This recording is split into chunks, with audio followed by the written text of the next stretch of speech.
Hi, have you ever felt that you went to a meeting and you had something very important to tell the audience, your fellow people at the meeting, but you didn't get through, they didn't get the message, and because they didn't get the message, you didn't get an important decision made, or that you tried to communicate with your partner and your partner didn't understand what you said? Well, welcome to this hangout about storytelling. I am June, and I want to share something, the importance of being able to tell a story. The ancient Greeks, they were known for their skills in storytelling because our mind is conditioned to remember stories. That is the way we are made from the nature. That is why when you have the fables of Aesop, like that, instead of saying to the ancient Greek that if you kept doing hard work and kept it doing on a persistent level, you would reach more results than if you did a hard work rarely and then you relaxed and then you did some more hard work. So what Aesop did was that he created the fable about the turtle and the hare, and that they were going on a race. And of course, everybody knew that the hare is much faster than the turtle. So it was obvious that the hare would win. But the thing is, it was quite a distance. This was not a short distance. So the hare thought, okay, I have such a huge advance, so I'll relax and take a nap. But the turtle kept on going and going and going. And after a while, the hare woke up and he said, oh my God, the hare is almost reached the finish line. So he started running. The thing is, he had too long distance to go, so by the time he reached the finish line, the turtle had already crossed it.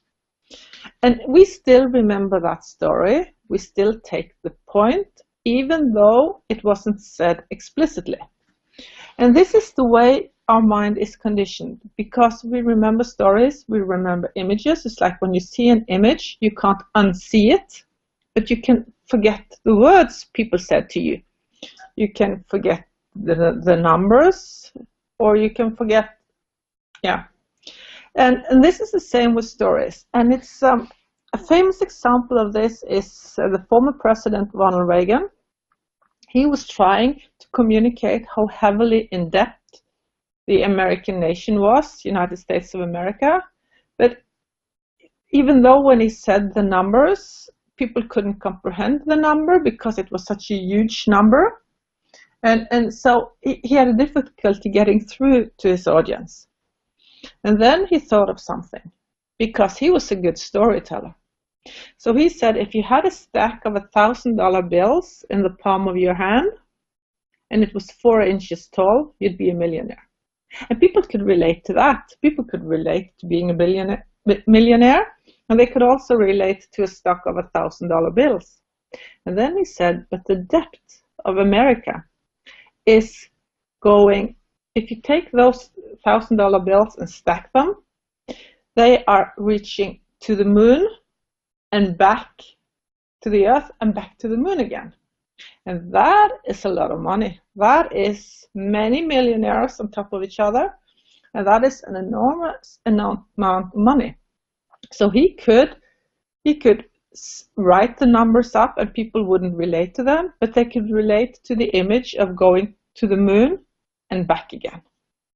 So if you want to present something, if you want to reach through to your audience, you need to make images, you need to make stories. There is another famous story about the woman leader of Facebook. She was trying to emphasize how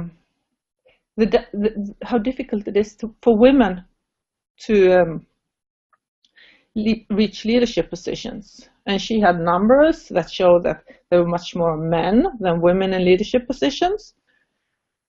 And she was prepared to give a TED talk for this. And she had all the numbers set up, and it was a really well-prepared presentation. And then she got some coaching up front for the talk. And the coach said, you know, I don't think people get it when you talk about the money and when you talk about the numbers.